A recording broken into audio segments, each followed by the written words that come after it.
Hey guys! Alors nous sommes de retour pour quelques petites updates. Je vais vous poser sur une table, qu'on soit bien en tête à tête. Avant de commencer cette petite vidéo, n'oubliez pas que je suis sur les réseaux sociaux, pas tous, mais du moins Instagram, où je suis quand même plus active que sur YouTube clairement. Mais voilà, donc n'hésitez pas à venir suivre mes petites aventures sur Instagram. N'hésitez pas à aimer ma petite vidéo parce que comme ça je pourrais savoir quel genre de contenu vous plaît le plus. Alors je sais qu'en ce moment mes vidéos se ressemblent un petit peu. Pour l'instant c'est vraiment que des petits story time, des facecam. Et puis si vous voulez suivre la suite de mes petites aventures ou tout simplement que mon contenu vous plaît, abonnez-vous à ma petite chaîne parce que ça me ferait énormément plaisir. Et je vois du coup le soutien comme ça.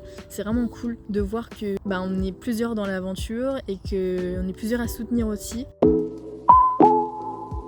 Alors il y a plusieurs personnes qui me demandent où est-ce que j'en suis dans mes démarches administratives, du moins mes démarches pour partir au Canada. Les démarches donc, alors aujourd'hui j'ai fait ma demande de permis international, on m'a conseillé de le faire bien avant. Bon, je suis quand même à 7 mois du départ, j'espère que c'est pas un peu trop tôt. Ensuite, les billets d'avion, je suis déjà en train de regarder un petit peu, suivant la date en fait de mon départ. J'ai trouvé des vols vraiment pas chers, sachant que je prendrai vraiment que l'aller. Vu que je n'ai pas de date de retour, je préfère prendre que l'aller, comme ça au moins je sais que j'aurai assez d'argent pour la preuve de fond, plus le prix d'un billet d'avion au retour. Donc je me fais pas de soucis là-dessus. Après j'ai les choses basiques à acheter.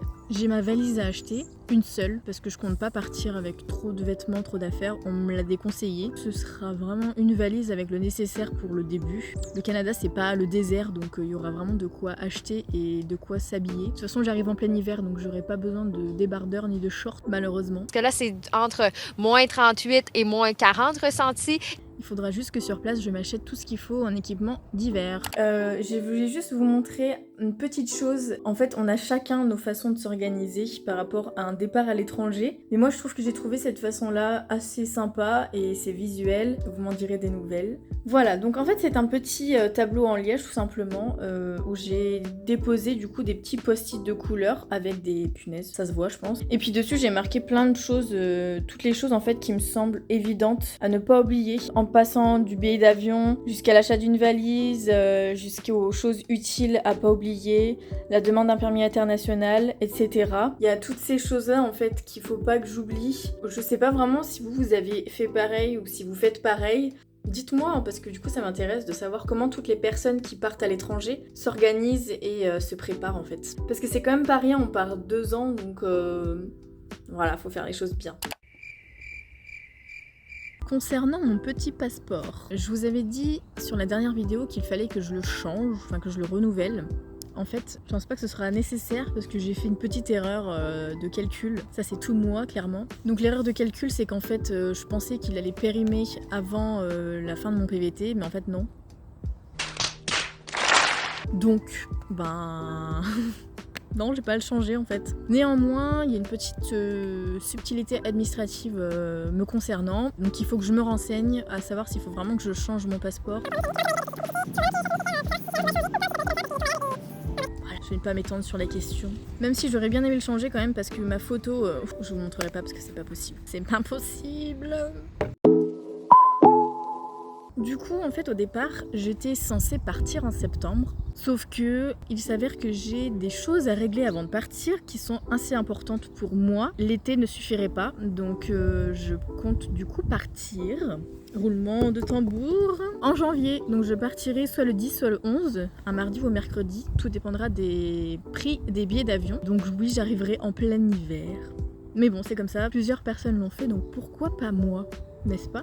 Je pense que j'ai tout dit, mais il fallait que je fasse ces petites vidéos parce qu'il se passait quand même quelques petites choses. Pour l'instant, je ne réalise absolument pas ce qui se passe. Je sais pas si vous avez déjà eu cette opportunité-là d'aller au Canada ou dans un autre pays, bien sûr, et que vous avez eu un si long laps de temps. Est-ce que votre motivation est restée? Est-ce que vous réalisiez vraiment que vous partiez? Je voudrais bien savoir, tiens, ça m'intéresse. Je me pose beaucoup de questions sur beaucoup de choses.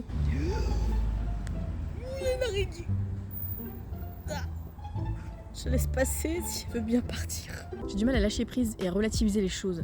C'est pas une surprise pour ceux qui me connaissent, clairement. Je reçois aussi pas mal de questions de personnes qui ont vu mes vidéos YouTube.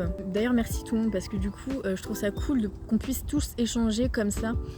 Et vous avez des questions mais aussi des conseils et c'est vraiment trop cool, donc merci. Si jamais vous souhaitez un jour que je réponde à plus de questions que ce que vous pouvez me poser en commentaire, j'essaierai de faire une petite FAQ. J'attends juste d'avoir un peu plus de contenu pour pouvoir échanger avec vous. Je pourrais faire une petite story question et dans ce cas là vous me posez toutes les questions possibles et imaginables. Dans la limite du raisonnable, n'est-ce pas, merci. Mais ouais, ça me tente très bien ce genre de format, si ça vous intéresse, je sais pas trop. Je sais que je débute en fait dans l'aventure, donc c'est encore un peu tôt je pense pour que vous me posiez des questions, mais pourquoi pas, si ça vous tente, n'hésitez pas à me dire ça en commentaire parce que ça pourrait être cool.